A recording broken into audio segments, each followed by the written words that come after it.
दोस्तों आज हम आपको जिस देश की सैर करवाने वाले हैं और जहां के बारे में एक से बढ़कर एक फैक्ट्स बताने वाले हैं, उसे दुनिया की छत कहा जाता है। जी हाँ, एक ऐसी जगह जहां के लोग सबसे ज्यादा पूजा पाठ करने वाले माने जाते हैं। यहाँ है दुनिया की सबसे ऊंची पहाड़, जहाँ से दुनिया का नजारा अलग ही दिखता है।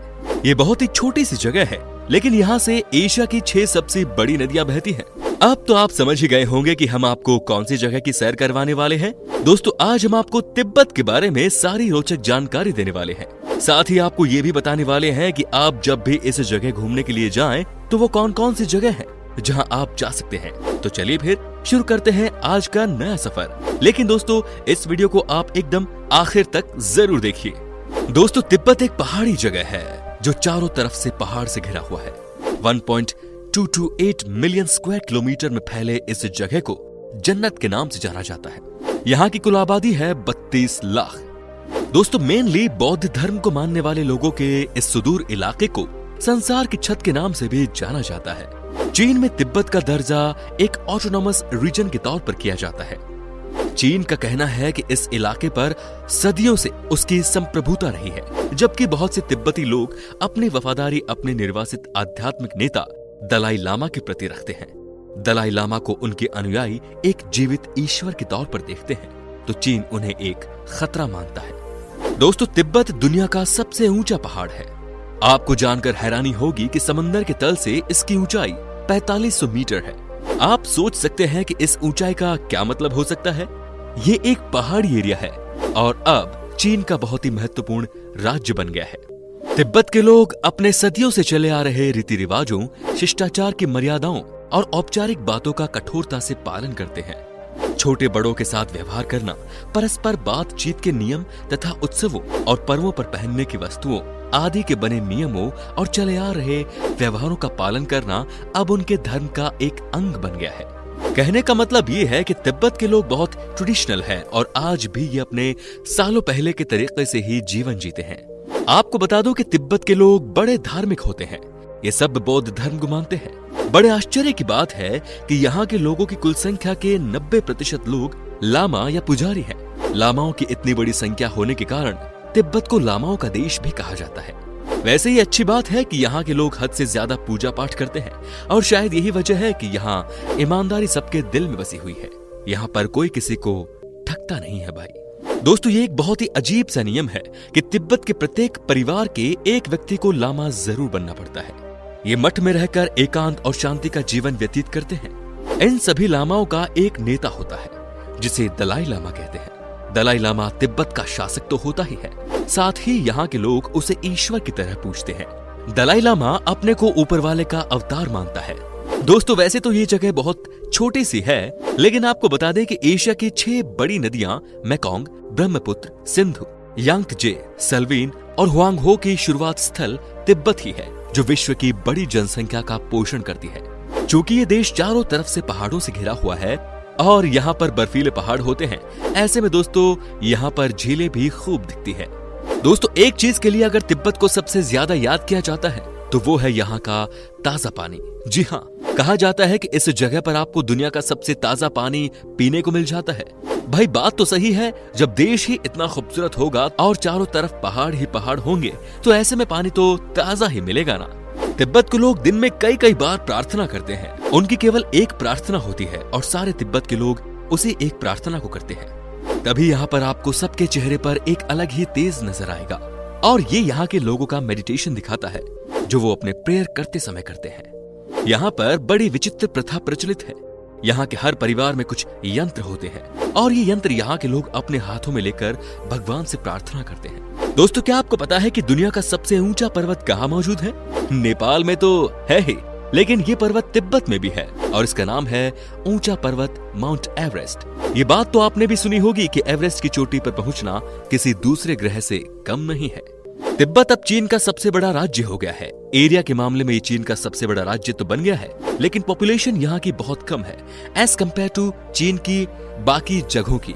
आपको जानकर हैरानी होगी कि यहाँ के ज्यादातर लोग या तो जानवर को पालते हैं या फिर खेती करते हैं। हालांकि पहाड़ी एरिया में खेती करना किसी के लिए भी चुनौती से कम नहीं है। आपको ये भी बता दूं कि तिब्बत के लोगों के बीच में कौन सा खाना सबसे ज्यादा पॉपुलर है। वैसे दोस्तों आपको क्या लगता है कि कौन सा खाना होगा? जी हाँ, ये अपने वेस्ट बंगाल जैसा ही, यानी कि मछली और राइस। तो अगर आप कभी भी तिब्बत जाए तो यहाँ की लोकल मछली जरूर खाएं। दोस्तों एक कमाल की बात है और आप सबके लिए बहुत जरूरी भी है कि तिब्बत में अकेले घूमना और ल्हासा तक की हवाई यात्रा पर पाबंदी है, लेकिन आप परिवार या दोस्तों के समूह के साथ तिब्बत की यात्रा कर सकते हैं। तो जब भी आप तिब्बत घूमने का प्लान बनाए तो कम से कम अकेले मत बैकपैक कीजिए। आपको बता दें कि तिब्बत के लोगों के मकान भी बड़े अजीब से होते हैं। इन मकानों के निचले भाग में ये पशु बांधते हैं और ऊपर के भाग में खुद रहते हैं। इनके मकानों में कोई खिड़की नहीं होती। ये लोग कमरे की छत में एक सुराख कर देते हैं और इसी सुराख से सूरज की रोशनी भीतर आती है और कमरे से धुआं बाहर निकल जाता है। जहां हम सब अपने अपने घरों में बड़ी बड़ी खिड़कियां लगाते हैं, तो तिब्बत में उतने ही पैक्ड घर होते हैं। एक्चुअली में यहाँ इतनी तेज और ठंडी हवा चलती है, तो ऐसे मकान बनाना आवश्यक हो जाता है। दोस्तों एक बड़ी ही अजीब सी बात है तिब्बत के लोगों के बीच में। कहा जाता है कि यहाँ के लोग ठंड की वजह से ज्यादा नहीं नहाते। कहने का मतलब ये है कि ज्यादा से ज्यादा साल में 10 से 12 दिन। इतना ही नहीं दोस्तों, यहाँ के कई लोग अपने सिर पर कंघी तक नहीं करते। यहाँ की परंपरा में ये है कंघी नहीं करना। दोस्तों आपको बता दें कि तिब्बतियों की चाय भी अजीब होती है। इसे ये लोग विशेष ढंग से तैयार करते हैं। पहले इस चाय को पानी में उबाला जाता है और उबालते समय इसमें थोड़ा सा सोडा भी डाल देते हैं। जब चाय उबल जाती है तो उसमें मक्खन और नमक मिलाया जाता है। फिर उसको मथानी से मथा जाता है जब तक कि मक्खन उसमें पूरी तरह ना मिल जाए। इस चाय को तिब्बती बड़े शौक से पीते हैं। कभी कभी इसमें आटा भी मिला दिया जाता है। तिब्बती लोग एक दिन में 40 से 50 प्याले चाय आसानी से पी जाते हैं और इस तरह ठंड और भूख से अपनी रक्षा करते हैं। अब आप समझे कि हमारे देश की तरह नहीं कि दूध में चाय डाली और चाय तैयार। तिब्बती मान्यताओं के मुताबिक हर झील में ड्रैगन का निवास है तथा हर पत्थर में आत्मा है। एक बात जो इस जगह को दुनिया के बाकी देशों से अलग बनाती है वो है यहाँ के लोग। आपको यकीन नहीं होगा, लेकिन यहाँ के लोग कितने बड़े दिलेर होते हैं। अगर आप यहाँ के टूरिस्ट हैं तो ये लोकल लोग आपका खुद सेवा पानी कर देंगे। यहाँ के लोकल लोग आपसे घुल मिल कर रहते हैं। तिब्बती बहुत नम्र होते हैं और बहुत जल्द खुश हो जाते हैं। तो अगर आप इतने रोचक फैक्ट्स के बारे में सुनने के बाद तिब्बत जाने का मन बना ही रहे हैं, तो आपको बताते हैं कि वो कौन कौन सी जगह है जहां आप जरूर जाएं। छुट्टियों के दिनों में सभी घूमने जाना पसंद करते हैं और ऐसी जगह का चुनाव करते हैं जो आपके मन को शांति और सुकून से भर दे। आज हम आपकी सहूलियत के लिए तिब्बत की कुछ ऐसी जगहों की जानकारी लेकर आए हैं जो अपनी संस्कृति और खूबसूरती झलकाती है। बारखोर स्ट्रीट। दोस्तों जिन लोगों को घूमने के साथ साथ शॉपिंग करने का भी शौक होता है, उनके लिए ये जगह बेस्ट है। यहाँ पर 120 से ज्यादा हैंडीक्राफ्ट्स की दुकानें और 200 से ज्यादा स्टॉल है। जी हाँ, ये वैसे भी यहाँ की सबसे फेमस जगहों में से एक है, तो इसे आप बिल्कुल भी मिस नहीं करें। लेक नमत्सो। दोस्तों अगर किसी को भी धरती पर स्वर्ग देखना हो तो लेक नमत्सो यानी कि हेवन लेक ही वो स्थान है। ये चीन की दूसरी विशालतम खारे पानी की झील है और संसार के सबसे खूबसूरत जगहों में से एक। पौराणिक कथाओं के अनुसार नमत्सो भगवान इंद्र की पुत्री थी, जिसके दाएं हाथ में एक्वेरियम और दूसरे में शीशा है।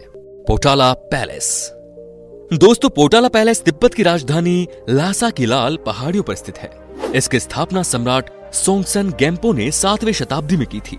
बहुत ही खूबसूरत इस पैलेस में 2 बिल्डिंग है। सफेद वाला पैलेस प्रशासनिक बिल्डिंग और रेड वाला पैलेस धार्मिक बिल्डिंग। इस पैलेस की खासियत ये है कि यहाँ के सभी स्तूप सोने की परत से ढके हुए हैं। माउंट कैलाश। मध्य तिब्बत में स्थित माउंट कैलाश हिंदू, जैन और बौद्ध अनुयायियों द्वारा पूज्य स्थल है, जिसे काफी पवित्र माना जाता है। यहाँ लंबे समय से लोग जाते रहे हैं। इसका पिरामिड का आकार, पूरे साल बर्फ से ढकी चोटी तथा बादल एक अद्भुत दृश्य उत्पन्न करते हैं। अगर मौका मिले तो आपको यहाँ जरूर जाना चाहिए। लुलांग वन। लुलांग वन विश्व के सबसे खूबसूरत वनों में से एक है।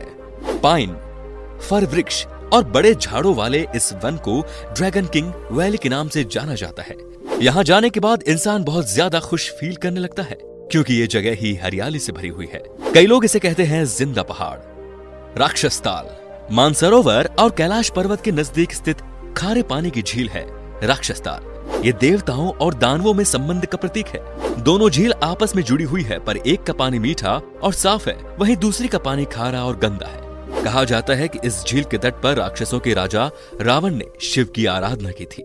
जोखांग मंदिर। ये मंदिर तिब्बतियों की आस्था का केंद्र है। जोखांग मंदिर दुनिया भर के हजारों सैलानियों और बौद्ध लोगों को अपनी ओर आकर्षित करता है। मठ में जाते ही विभिन्न भवनों से उठ रहे धुआं, मठ का चमकीला गुंबद और घी की खुशबू आपके मन को शांति से भर देगी। Tibet museum. नार्बुलिंका के दक्षिण पूर्व में स्थित तिब्बत म्यूजियम यहाँ का पहला आधुनिक म्यूजियम है। यहाँ आपको शाही मुहर, विभिन्न योद्धाओं द्वारा दिए गए गिफ्ट के साथ ही संस्कृत और तिब्बती भाषा का काफी साहित्य मिलेगा। यहाँ आप तिब्बतियों की लोक शैली से भी रूबरू हो सकते हैं।